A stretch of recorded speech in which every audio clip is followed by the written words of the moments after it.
I think the road rules. We've got lots of ideas on where to go. Unfortunately, we're a little low on bucks. Once again, this is Jolly Jan with What's Your Viewpoint? And with us in the studio today is Raphael Ortasse co-hosting and his guest, Arthur Ben Venisti. What else can you tell us about crypto Jews in various different European countries in the Mediterranean area and South Europe or Eastern Europe?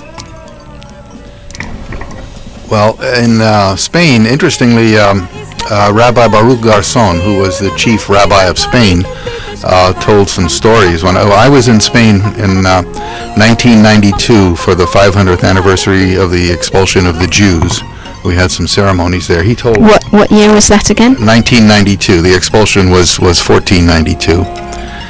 Oh, so it was a special anniversary date in memory of them. Right. We had various commemorations in certain spots in Spain. But Rabbi Garzon said that earlier in that same year, he got a phone call, 2 o'clock in the morning, and somebody said, "I'm a priest, and we have an emergency. Can you come to this address right away?"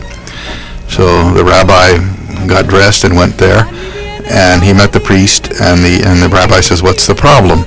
And the priest said, "My father's dying. Can you go inside and say a prayer?"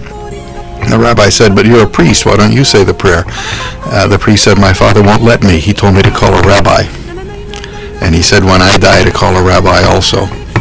I see.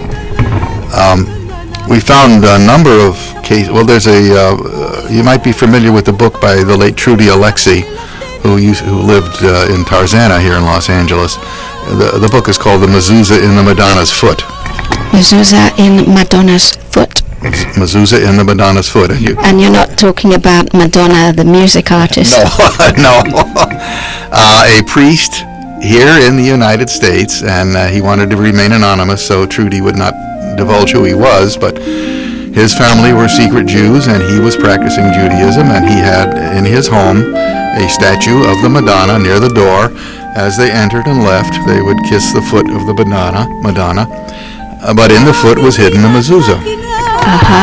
Interestingly, I discovered on the internet a crypto Jew in Brazil, and then later, when I was in Brazil, I met him, and his family did exactly the same thing. They had a Madonna, and they would kiss the foot, and there was a mezuzah hidden in there.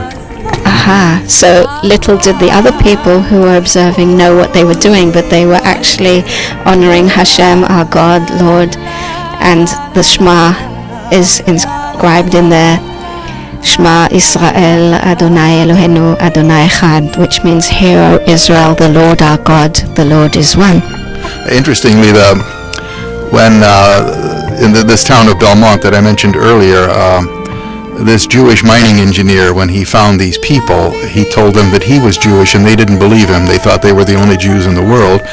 And then he recited that prayer, and when he came to the word Adonai, that was the only Hebrew word that these people had preserved. So they accepted him as a Jew. Wow, that's amazing. So they did know Hashem, God's name, Adonai. Yeah. There was also a man in Barcelona. The Jewish community of Spain wanted to buy some land. They wanted a summer camp for Jewish children, and they found some land for sale. So Rabbi Garzon drove up. Barcelona's driving distance from Madrid. Talked to the man. They agreed on a price, and the rabbi said, "I'll go back to Madrid and talk to the board, and I'll come back next week and we'll sign the papers." Well, this happened to be late in September. So he drove back to Madrid. He got a phone call from the man in Barcelona that night. The man said, "I can't sign the papers. There are certain days next week when I can't sign the papers." And the rabbi said, "Well, what are the days?" And he told him, and you might have guessed already, late in September next week is Rosh Hashanah. Yes, stay tuned.